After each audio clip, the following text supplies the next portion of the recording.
Today I am going to explain a topic quantifiers in discrete mathematics. Hello all. So quantifiers क्या होते हैं? Quantifiers ऐसे words होते हैं जो कि रिप्रेजेंट करते हैं क्वांटिटीज़ को, जैसे, और वो एग्जैक्ट वैल्यू नहीं बताते हैं, वो सिर्फ बताते हैं कि देयर आर सम एप्पल्स, ना कि इस तरीके से कि there are 3 apples. Quantity exact value नहीं पता चलती है। क्वांटिफायर्स को यूज़ करके हम ये बता सकते हैं कि कोई पर्टिकुलर स्टेटमेंट, अगर हम किसी एक्स की वैल्यू के लिए बात कर रहे हैं तो वो पर्टिकुलर स्टेटमेंट क्या उस एक्स की सारी वैल्यूज़ को सेटिस्फाई करेगी, मतलब वो सारी वैल्यूज़ के लिए ट्रू होगी या कुछ वैल्यूज़ के लिए ट्रू होगी। तो आपके क्वांटिफायर्स 2 टाइप्स के होते हैं, universal quantifier and existential quantifier. Universal quantifier होता है जिसमें कि आपकी अगर एक स्टेटमेंट है आपके पास पी एक्स, तो वो x की हर एक वैल्यू के लिए अगर ट्रू है तो उस केस में हम यूनिवर्सल क्वांटिफायर का यूज़ करते हैं। और अगर वो x की कुछ वैल्यूज़ के लिए, एटलीस्ट 1 के लिए भी अगर ट्रू है, बाकी सब के लिए फॉल्स हो सकती है, तो उस केस में हम एग्जिस्टेंशियल क्वांटिफायर का यूज़ करते हैं। जैसे कि एक एग्जाम्पल देखते हैं। सबसे पहले हमारे पास एक स्टेटमेंट है पी एक्स, जो कि क्या है कि x+2 जो है वो x से ग्रेटर देन है। तो अगर हम x की वैल्यू रिप्लेस करें, 1 रख के देखें, 2 रख के देखें, तो हर केस के लिए ये आपकी ट्रू होगी स्टेटमेंट। आप x की जगह पे 1 2 3 रख के देखिए। देन इसी तरीके से ये स्टेटमेंट आपकी x की हर एक वैल्यू के लिए ट्रू होगी अगर वो एक x जो है वो एक पॉजिटिव इंटीजर है, सिर्फ उसी केस में। ठीक है, तो इसको अगर हम क्वांटिफायर की हेल्प से रिप्रेजेंट कर रहे हैं तो इसको हम किस तरीके से लिखेंगे? इसको हम लिखेंगे for all positive integers P x is true. ये हमारी स्टेटमेंट हो गई। इसको क्वांटिफायर के उसमें कैसे लिखा जाता है? For all x P x. इसका क्या मतलब है कि x की हर एक वैल्यू के लिए जो हमारा पी एक्स है वो हमेशा ट्रू आएगा। ठीक है, नेक्स्ट है आपका एक और एग्जाम्पल। लेट, अब हमने नेक्स्ट स्टेटमेंट ली है क्यू एक्स x+2 <4। अब हम अगर देखें तो अगर x की वैल्यू हमने 1 रखी, उस केस में ये ट्रू आ रही है। ठीक है, सेकेंड हमने 2 रखा, फॉल्स हो गई। नेक्स्ट कोई भी 2 या 2 से बड़ी वैल्यू हम रखेंगे तो वो फॉल्स हो जा रही है। दैट मीन्स सिर्फ एक ही वैल्यू के लिए वो आपकी x की सिर्फ एक ही वैल्यू के लिए ट्रू आ रही है स्टेटमेंट। तो इसको हम क्वांटिफायर के हेल्प से कैसे रिप्रेजेंट करेंगे कि इस केस में हम एग्जिस्टेंशियल क्वांटिफायर का यूज़ करेंगे। There exist a value of x for which Q x is true. ये इसी स्टेटमेंट को रिप्रेजेंट करता है, जिसमें आपका x कोई भी पॉजिटिव इंटीजर हो सकता है। तो इसको रिप्रेजेंट करने का क्या तरीका है? देयर एग्जिस्ट कि कोई x की एक वैल्यू तो एटलीस्ट है जिसके लिए ये क्यू एक्स ट्रू है। क्यू एक्स क्या है हमारा? क्यू एक्स है हमारा जो हमने अभी स्टेटमेंट ली थी, x+2 <4। बेसिकली जब हम यूनिवर्सल क्वांटिफायर को यूज़ करते हैं तो उसका क्या मतलब होता है कि अगर हम x की कोई भी वैल्यू रख रहे हैं n1 n2 n3 और उनके बीच में कंजंक्शन का यूज़ कर रहे हैं, मतलब एंड ऑपरेटर का यूज़ हो रहा है अगर, तो अगर ये इस केस में भी ट्रू होगा, इस केस में भी ट्रू होगा, तो सारी वैल्यूज़ के लिए वो ट्रू होनी चाहिए स्टेटमेंट, तभी आपका टोटल ट्रू आएगा रिजल्ट। तो ये आपका यूनिवर्सल क्वांटिफायर के केस में होता है कि वो हर एक वैल्यू के लिए ट्रू होगा। लेकिन जब हम एग्जिस्टेंशियल क्वांटिफायर को यूज़ करते हैं तो उस केस में हम कंजंक्शन का यूज़ करते हैं, वो डिसजंक्शन का यूज़ करते हैं। दैट मीन्स और का यूज़ होता है। और का मतलब कोई एक भी अगर स्टेटमेंट आपकी ट्रू हो गई तो इसका रिजल्ट आपका ट्रू हो जाता है। तो आई गेस अब आपको समझ में आ गया होगा कि यूनिवर्सल किस केस में आपको यूज़ करना है और एग्जिस्टेंशियल किस केस में यूज़ करना है। नेक्स्ट एग्जाम्पल है कि अगर हमारे पास फर्स्ट है पी एक्स, जिसमें कि x must take electronic course और क्यू एक्स है x is an electrical student. अगर हम एक स्टेटमेंट दी गई है every electrical student must take an electrical course, इसको हम अगर क्वांटिफायर की हेल्प से रिप्रेजेंट करें तो देखिए एक चीज़ ध्यान रखना कि जो आपके फॉर ऑल होता है, यूनिवर्सल क्वांटिफायर होता है, मोस्टली केसेस में उसके साथ आपका इम्प्लीकेशन यूज़ होता है। और अगर आपका एग्जिस्टेंशियल क्वांटिफायर है तो उस केस में आपका एंड यूज़ होगा। तो every electrical student must take an electrical course, अब इसको हम कैसे रिप्रेजेंट करेंगे? फॉर ऑल एक्स, एक्स क्या है हमारे पास? Student. x must take electronic course, x is an electrical student. तो Q x, x is an electrical student, जो भी इलेक्ट्रिकल स्टूडेंट है वो इलेक्ट्रिकल कोर्स लेगा ही लेगा, तो Q x implies P x. Next देखते हैं, everybody must take an electronic course और बी एन इलेक्ट्रिकल स्टूडेंट। सब या तो इलेक्ट्रॉनिक कोर्स लेंगे या फिर वो एक इलेक्ट्रिकल स्टूडेंट होंगे। इसको कैसे रिप्रेजेंट करेंगे? Everybody, everybody means for all, तो फॉर ऑल एक्स या तो वो क्यू एक्स होगा, दैट मीन्स वो हमारा x is an electrical student, या तो वो इलेक्ट्रिकल स्टूडेंट होगा या फिर वो इलेक्ट्रॉनिक कोर्स लेंगे। तो उसके बीच में ऑलरेडी हमें पता चल रहा है यहाँ पे तो और का है, तो और का डिसजंक्शन यूज़ हो गया। नेक्स्ट एग्जाम्पल्स देखते हैं।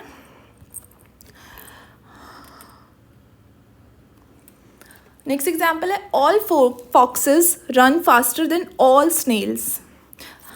अब अगर हमारे पास एक्स है जो कि बिलोंग कर रहा है फॉक्सेस से, मतलब एक्स कोई भी फॉक्स है, फॉर एनी स्नेल वाई जो वेरिएबल है वो बिलोंग कर रहा है हमारा स्नेल के साथ। तो हम क्या बोलना क्या चाह रहे हैं कि जो एक्स है वो फास्टर देन वाई है, फॉक्सेस फास्टर देन स्नेल है, तो इसको रिप्रेजेंट कैसे किया जाएगा? For all x that belongs to foxes, for all y that belongs to snail, ये फंक्शन होगा क्या? पी एक्स वाई क्या है हमारा? X is faster than y, right. Next example देखते हैं, every fox is faster than some snail. Every means for an, मतलब for any fox x, that means universal quantifier. Some snail means existential quantifier, there exist a y that belongs to S such that x is faster than y. तो case तो वही रहेगा, P bracket में x comma y. तो इसको लिखा कैसे जाएगा? For all x belongs to F, there exists some y that belongs to s, pxy, this is true, right? तो इस तरीके से हम इसे रिप्रेजेंट करेंगे। एक और एग्जाम्पल देखते हैं सेम सिचुएशन का, देयर इज़ अ फॉक्स। अब देयर इज़ अ फॉक्स, ये जो जहाँ पे भी देयर इज़, देयर एग्जिस्ट, ये टर्म्स आ जाती हैं, इट मीन्स एग्जिस्टेंशियल क्वांटिफायर का यूज़ होना है। तो there exist x that belongs to capital F, that means fox. All snails means for all y belongs to capital S. X is faster than y, same function है, तो इसको किस तरीके से लिखा जाएगा? There exists x that belongs to capital F for all y that belongs to capital S, p x y. Next है quantifier negation. Quantifier negation क्या होता है? फॉर एग्जांपल हम किसी भी क्वांटिफाइड एक स्टेटमेंट है हमारे पास, उसे हम नेगेट कर दें। तो 3 इज़ अ प्राइम नंबर, ये एक ट्रू स्टेटमेंट है। अब इसका नेगेशन क्या होगा? इसका जस्ट अपोजिट क्या होगा? 3 is not a prime number. तो जब अगर हमारे पास 3 एक प्राइम नंबर है तो नॉट अ प्राइम नंबर, ये फॉल्स हो गया ये स्टेटमेंट, ठीक है। तो हमेशा ध्यान रखना, किसी भी स्टेटमेंट का अगर आप नेगेशन कर रहे हैं तो उसका रिजल्ट भी चेंज हो जाता है, एंड रिजल्ट भी चेंज होगा ही होगा, राइट। अब जैसे एक एग्जांपल है, यहाँ पे कुछ सर्कल्स हैं, कुछ शेडेड हैं, कुछ शेडेड नहीं है। सम सर्कल्स आर शेडेड, ट्रू है ये स्टेटमेंट। अब इसका नेगेशन अगर मैं करूँ कि सम सर्कल्स आर नॉट शेडेड, लेकिन ये भी ट्रू है अकॉर्डिंग टू द सिचुएशन, कुछ सर्कल्स ऐसे हैं ऑलरेडी जो कि शेडेड नहीं है, तो ये भी स्टेटमेंट ट्रू है। तो that means some circle are shaded का negation some circle are not shaded नहीं होगा। तो इसका नेगेशन होगा क्या फिर?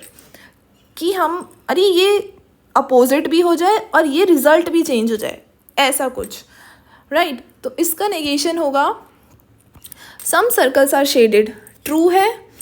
ऑल, सम को आप चेंज कर दो ऑल में, मतलब आप एग्जिस्टेंशियल क्वांटिफायर को चेंज कर दो यूनिवर्सल क्वांटिफायर में, राइट। और जो भी आपकी स्टेटमेंट है, जो भी आपका प्रेडिकेट है, उसका भी नेगेट कर दो। मतलब सर्कल्स आर शेडेड था तो सर्कल्स आर नॉट शेडेड, सम को आपने चेंज कर दिया ऑल में, और ये आपकी एक स्टेटमेंट थी जिसको आपने नेगेट कर दिया।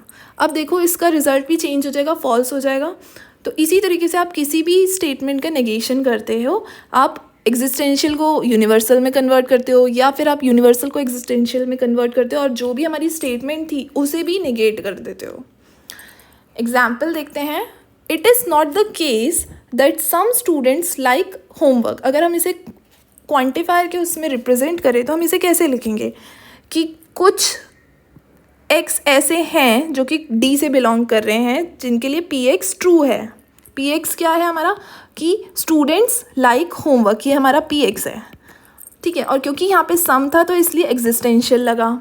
अब इसको अगर नेगेट करना है, negate means it is not the case, मतलब नेगेट कर रहे हैं, तो क्या चेंज आएगा कि आपका जो ये एग्जिस्टेंशियल क्वांटिफायर है ये चेंज हो जाएगा फॉर ऑल में, और जो आपकी पी एक्स स्टेटमेंट थी वो उसका नेगेशन हो जाएगा। इस तरीके से आपका ये चेंज हो जाता है। अब इसको कैसे रिप्रेजेंट करेंगे इस पार्ट को, नेगेशन को? All students do not like homework. अगर student like homework P X था तो all student do not like homework आपका जस्ट उसका अपोजिट हो जाएगा, नेगेशन हो जाएगा। अब क्वांटिफायर्स से रिलेटेड कुछ एग्जाम्पल्स हैं, जैसे कि first one is every person is nice. जहाँ पे भी एवरी आए, ऑल आए, ईच आए, एनी गिवन आए, इस तरीके की कोई भी चीज़ आती है तो आपको पता होना चाहिए कि यूनिवर्सल क्वांटिफायर यूज़ होगा। तो अगर हम ले रहे हैं कि एक हमारी स्टेटमेंट है P x, x is a person, एक तो पर्सन की बात हो रही है और वही पर्सन नाइस की बात हो रही है, तो एक सेकंड स्टेटमेंट ले ली एक्स इज़ नाइस।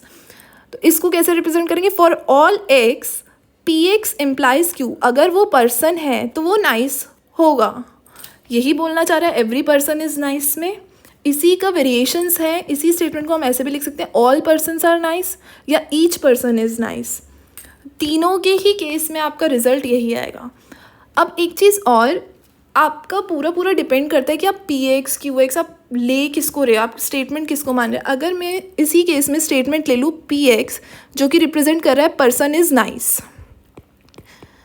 राइट, तो इस केस में हमारा रिजल्ट कैसे चेंज होगा? फॉर ऑल एक्स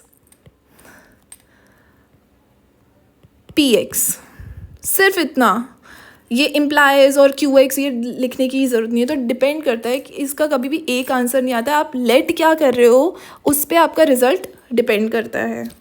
नेक्स्ट देखते हैं, there is a nice person. There is है दैट मीन्स एग्जिस्टेंशियल क्वांटिफायर है। अब नाइस भी है और पर्सन भी है। एग्जिस्टेंशियल क्वांटिफायर के साथ use conjunction in most of the cases. तो there exist X, P X भी है, पी एक्स मीन्स वो पर्सन भी है, और क्यू एक्स वो साथ ही साथ नाइस भी है। ऐसे भी कुछ केसेस हो सकते हैं, लेकिन अब मैं इसमें इम्प्लाइज क्यों यूज़ नहीं कर रही हूँ? क्योंकि ज़रूरी नहीं है कि सारे पर्सन नाइस हो, ठीक है। ऐसा नहीं बोला गया है स्टेटमेंट में कि सारे के अगर वो पर्सन है तो वो नाइस होगा, ये हमारी फर्स्ट स्टेटमेंट थी, इसीलिए इम्प्लाइज नहीं आएगा। इम्प्लाइज के केस में होता है if P x then Q x, अगर पी एक्स है तो क्यू एक्स होगा ही होगा, लेकिन यहाँ पे ऐसा कुछ नहीं है कि अगर पर्सन है तो वो नाइस होगा ही होगा, इसलिए इम्प्लाइज नहीं लगा। इसलिए हमने क्या लगाया? एंड ऑपरेशन लगाया है। अब इसी स्टेटमेंट को हम और तरीक़ों से कैसे बोल सकते थे? Some persons are nice, there are nice persons. तो इन सभी के केस में आपका यही रिजल्ट आएगा, राइट। नेक्स्ट एग्जाम्पल देखते हैं। तो जैसे कि अभी आपको बताया, डिफरेंस भी पता चल गया होगा। देयर एग्जिस्ट के साथ आप कंजंक्शन एंड को यूज़ करें, एंड फॉर ऑल के साथ आप इम्प्लीकेशन को यूज़ करें। एग्जाम्पल है एक, D x, x is a dog, R y, y is a rabbit, ये हमारे स्टेटमेंट्स हैं। और एक है सी एक्स वाई कि एक्स चेजेस वाई। अब अगर हमें स्टेटमेंट दी गई है all dogs chases all rabbits, तो और एक तो इसमें डॉग्स है, रैबिट्स हैं और चेजेस भी हैं, तीनों स्टेटमेंट्स का पार्ट यूज़ हो रहा है। तो all dogs that means for all x D x, इतना पार्ट तो क्लियर है। अब अगर वो डॉग है, ठीक है, तो वो रैबिट को चेज़ कर रहे हैं। रैबिट को चेज़ करने के लिए हमारा क्या यूज़ होता है? सी एक्स वाई, ठीक है। तो अब इसको कैसे करेंगे? For anything if it is a dog, for anything if it is a dog, then for any other thing if it is rabbit, अगर वो दूसरी थिंग रैबिट है तो देन डॉग चेजेज इट। तो for any thing it is a dog, for all rabbits अगर वो दूसरी चीज़ rabbit है तो ये फंक्शन होगा ही होगा, मतलब एक्स चेजेस वाई। एक्स क्या है आपका? डॉग, और वाई क्या है आपका? रैबिट। इसी तरीके से सेकेंड एग्जाम्पल देखते हैं, some dogs chase all rabbit. Some dogs, that means इसको रिप्रेजेंट किस तरीके से लिखेंगे, there is something that is a dog, ठीक है, there is something that is a dog, मतलब देयर एग्जिस्ट आपका यूज़ हो गया. एंड फॉर अदर थिंग, जो दूसरी चीज़ है, if that thing is a rabbit, अगर वो रैबिट है तभी आपका डॉग चेज करेगा रैबिट्स को. देयर एग्जिस्ट के साथ एंड यूज़ करा, डॉग है, फॉर ऑल रैबिट है, तभी आपका ये होगा CXY, चेज करेगा, X जो है वो चेज करेगा Y को. जस्ट ट्राई टू ऑब्जर्व कि कहाँ कहाँ पे हम एंड और इम्प्लीकेशन को इंटरचेंज कर रहे हैं, कहाँ पे यूज़ कर रहे हैं, किस तरीके से. नेक्स्ट स्टेटमेंट है ओनली डॉग्स चेज रैबिट्स. अब इस स्टेटमेंट को हम कैसे रीड आउट कर सकते हैं कि अगर रैबिट है, फॉर ऑल वाई रैबिट, और अगर वो चेज हो रहे हैं फॉर ऑल X CXY, तो वो सिर्फ डॉग से ही चेज होंगे, ठीक है, सिर्फ डॉग्स ही उन्हें चेज कर रहे हैं. तो एक तो हमारा ये हो गया रिजल्ट. एक और रिजल्ट हो सकता है कि अगर हमारे पास दो चीज़ें हैं, एक रैबिट है और अगर वो चेज भी हो रहा है, for all Y if that is a rabbit, for all X अगर ये फंक्शन भी है, एंड ये दोनों चीज़ें हो रही हैं, तो ये इम्प्लाई करता है कि जो चेज कर रहा है X वो आपका डॉग ही होगा. तो इसी स्टेटमेंट को आप दो तरीके से लिख सकते हो, दो रिजल्ट आ सकते हैं. नेक्स्ट एग्जाम्पल देखते हैं. SX है हमारे पास, X is a student, IX है, X इज़ इंटेलिजेंट, MX है, X लाइक्स म्यूज़िक. अब इसको कैसे यूज़ करेंगे, all students are intelligent, all students, all use हो रहा है तो फॉर ऑल आ गया. स्टूडेंट्स है, X इज़ अ स्टूडेंट हमने लिया था तो SX आ गया. अगर वो स्टूडेंट है तो वो इंटेलिजेंट होगा, तो इम्प्लाइज IX इंटेलिजेंट के लिए. Next sum intelligent students like music. अब सम यूज़ हो रहा है, दैट मीन्स देयर एग्जिस्ट आ गया. अब वो इंटेलिजेंट भी है और वो स्टूडेंट भी है, तो that means IX and SX दोनों चीज़ें अगर होंगी तो उस केस में वो म्यूज़िक भी लाइक कर रहे हैं, तो that means and he operation MX आ गया. देयर एग्जिस्ट के साथ आप एंड यूज़ करो. नेक्स्ट है everyone who likes music is a stupid student. जिसको भी म्यूज़िक पसंद है वो एक स्टूपिड स्टूडेंट है. तो everyone that means for all, music पसंद है, MX इम्प्लाइज अगर म्यूज़िक पसंद है तो वो स्टूडेंट भी होगा और वो नॉट ऑफ IX होगा, मतलब इंटेलिजेंट नहीं होगा, right. Next is only intelligent students like music. सिर्फ इंटेलिजेंट स्टूडेंट्स को ही म्यूज़िक पसंद है, तो इस केस में क्या होगा, फॉर ऑल X MX जिनको भी म्यूज़िक पसंद है वो क्या होंगे, वो इंटेलिजेंट स्टूडेंट होंगे. दैट मीन्स वो स्टूडेंट होंगे और वो इंटेलिजेंट भी होंगे. एंड अब हमारे पास प्रीवियस ईयर के कुछ क्वेश्चंस हैं जिनको हम सॉल्व करते हैं. फर्स्ट है आपका कि mathematics books that is published in India has blue cover. अब इसको हम रिप्रेजेंट कैसे करेंगे, हमारे पास स्टेटमेंट्स क्या क्या आएंगी कि जो भी मैथमेटिक्स की बुक्स हैं और जो इंडिया में पब्लिश हुई हैं उनका ब्लू कलर है. तो दैट मीन्स क्या हुआ, फर्स्ट हमारा जो बनेगा वो बनेगा कि X एक मैथमेटिक बुक है जो कि इंडिया में पब्लिश हुई, और X सपोज हमने इसे PX ले लिया, इसको हमने PY ले लिया, Y has a blue cover, right. तो इस केस में अब हमारा इसको हम QX लेते हैं. तो इस केस में क्या होगा, for all X PX implies QX. अगर वो मैथ्स की बुक है, इंडिया में पब्लिश हुई हुई, तो उसका कवर क्या होगा, ब्लू होगा. नेक्स्ट देखते हैं, ऑल एनिमल्स आर मॉर्टल. तो इसमें पहले तो हमें स्टेटमेंट लेनी पड़ेगी कि PX एक हमारी हम ले लेते हैं कि हमारे पास PX है जो कि क्या है, X जो है इज़ एन एनिमल. एक स्टेटमेंट तो हमारी ये हो गई. सेकंड हो गई मॉर्टल के लिए, QX लेते हैं कि X इज़ मॉर्टल, राइट. और एक और वर्ड यहाँ पे यूज़ हो रहा है ह्यूमन बीइंग, तो RX ले लेते हैं, X is human being.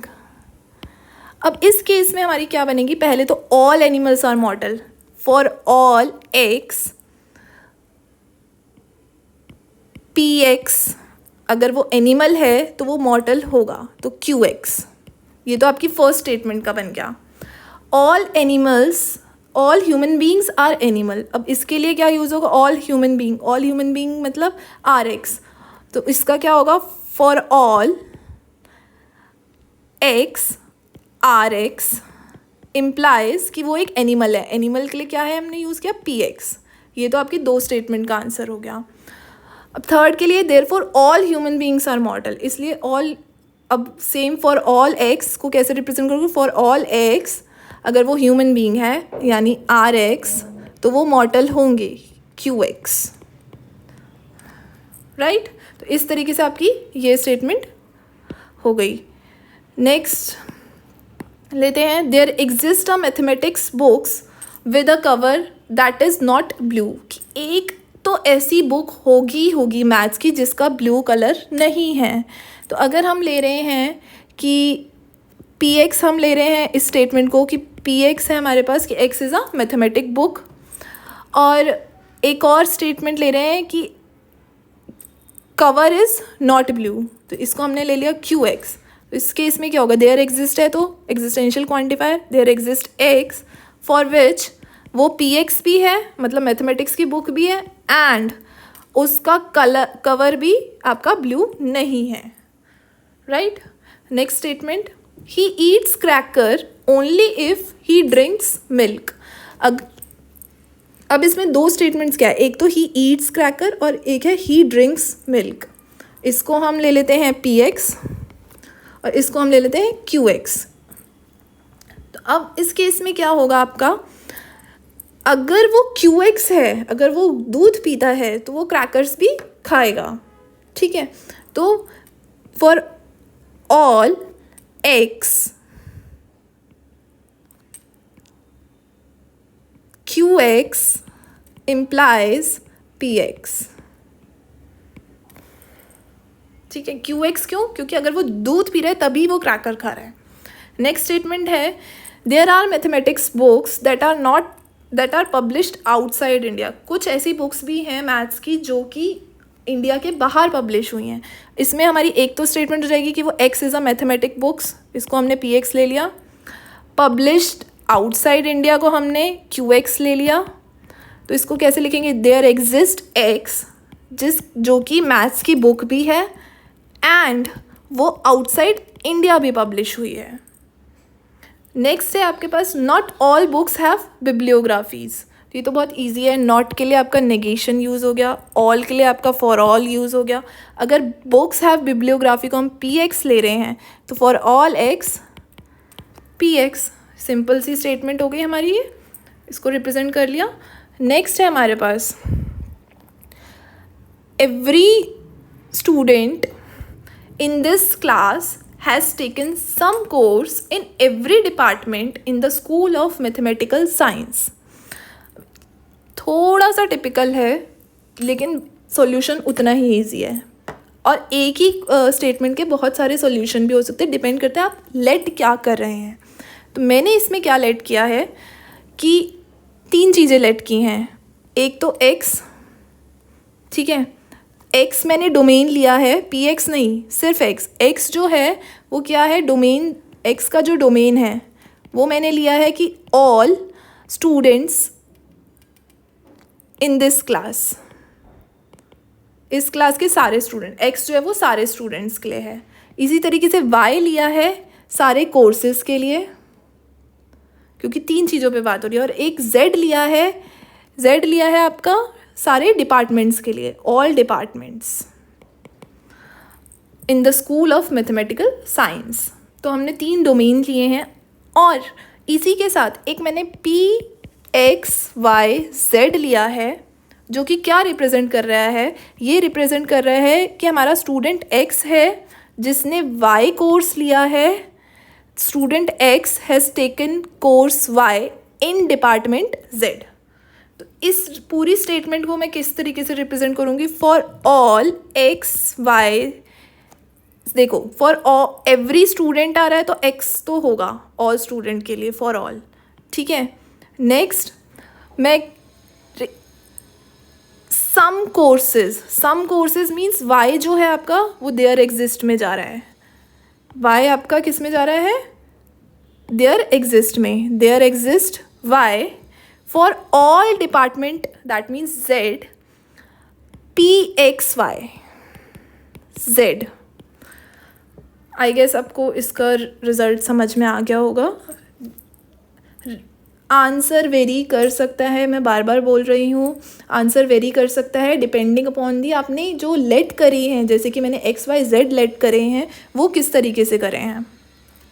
Next है हमारे पास all students need financial add.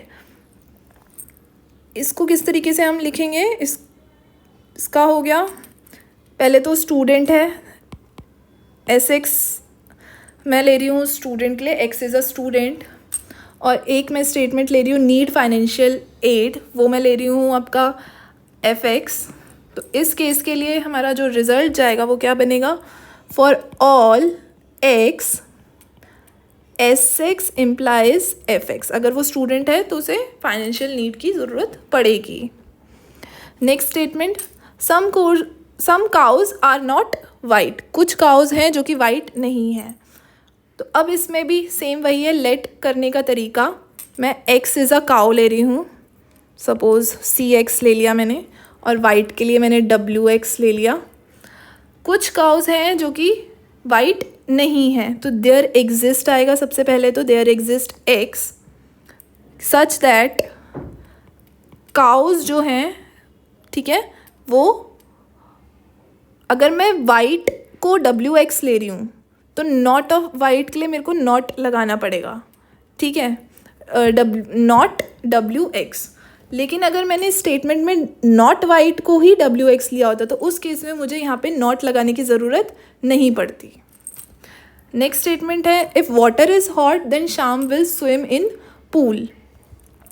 तो अब इसमें क्या क्या चीज़ें, एक तो एक्स इज़ वाटर हो गया, ये हमारा एक्स हो गया, सपोज़ इसको मैं ले लेती हूँ पी एक्स, हॉट के लिए पी क्यू एक्स, शाम विल स्विम, ठीक है, तो इसको हम ले लेते हैं आर एक्स, ठीक है। मैंने ये 3 वेरिएबल्स लिए हैं। अब इसको मैं कैसे रिप्रेजेंट करूँगी, अगर वाटर हॉट है फॉर ऑल, इसका आंसर क्या होगा, इसका आंसर होगा for all x P x, water है और साथ ही साथ वो हॉट भी है, and Q x implies R x, ठीक है।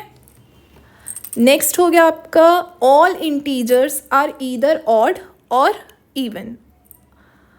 या तो सारे इंटीजर इवन होंगे या ऑड होंगे, कोई ना कोई एक केस तो होगा ही होगा। तो एक मैं ले रही हूँ x is a integer P x, even के लिए मैं ई एक्स लेती हूँ और ऑड के लिए मैं ओ एक्स ले लेती हूँ। तो इस केस को हम कैसे रिप्रेजेंट करेंगे, इसका सॉल्यूशन क्या होगा, फॉर ऑल एक्स अगर वो इंटीजर है इम्प्लाइज या तो वो आपका इवन होगा या फिर और वो आपका ऑड भी हो सकता है।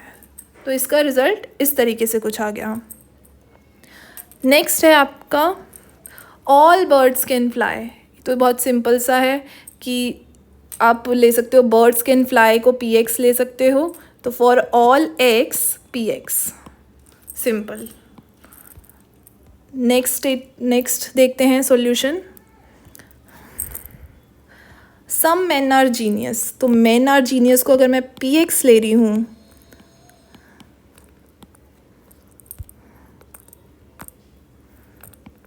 ठीक है, तो अब some man that means there exist X P x.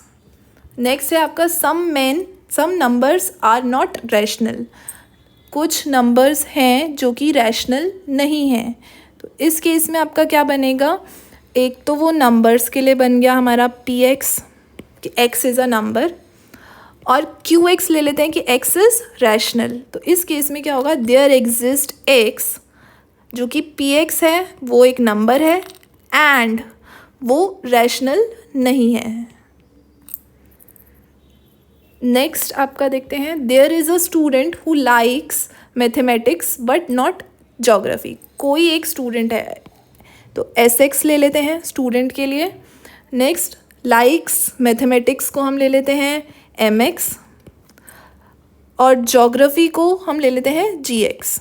तीन है हमारे पास। अब क्या है, देयर एग्जिस्ट। देयर एग्जिस्ट आएगा सबसे पहले आपका कि अगर वो स्टूडेंट है,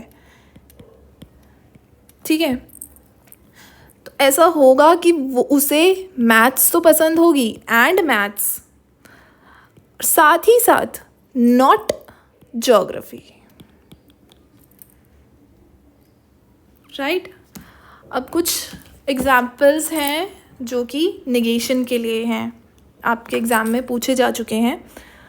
जैसे कि everyone who is healthy can do all kind of work. इसको हम किस तरीके से रिप्रेजेंट करते हैं? सबसे पहले हम इसका क्वांटिफायर लिखते हैं, उसके क्वांटिफायर की फॉर्म में रिप्रेजेंट करते हैं, उसके बाद हम इसे नेगेट करेंगे। तो इसको रिप्रेजेंट कैसे किया जाएगा? एवरीवन हु इज़ हेल्दी, तो अगर मैं पी एक्स ले रही हूँ, x is healthy. Next Q x ले लेते हैं, x can do all kinds of work, right. अब इसी को कैसे करेंगे? For all x P x implies Q x. अगर वो हेल्दी है तो वो सारे टाइप के काम कर सकते हैं। इसको नेगेट करना है, तो नेगेट करने के लिए जब हम इसे नेगेट करेंगे तो नेगेट में हमें क्या करना होता है? फॉर ऑल को चेंज करना होता है एग्जिस्टेंशियल में। साथ ही साथ अब इसका भी नेगेशन होगा स्टेटमेंट का, ठीक है। अब इस स्टेटमेंट को अगर हम नेगेट कर रहे हैं तो इम्प्लाइज का P इम्प्लाइज Q है, अगर मुझे इसको नेगेट करना है तो इसका रिजल्ट क्या आएगा? इसका रिजल्ट आता है P और नॉट Q। तो इसका रिजल्ट क्या हो जाएगा? PX और नॉट QX। ये आपका क्वांटिफायर की फॉर्म में नेगेशन हो गया। अब इसको अगर स्टेटमेंट की फॉर्म में लिखना है तो कैसे लिखेंगे? There is some x, there is some x who is healthy but cannot do all kind of work, right. Same इसी को ही इंग्लिश की फॉर्म में रिप्रेजेंट कर दिया। और अगर आप देखो तो ये जस्ट जो हमारी फर्स्ट स्टेटमेंट थी, जो क्वेश्चन था, उसका जस्ट अपोजिट भी है, राइट। नेक्स्ट एग्जाम्पल देखते हैं। नेक्स्ट एग्जाम्पल के लिए just give me a minute.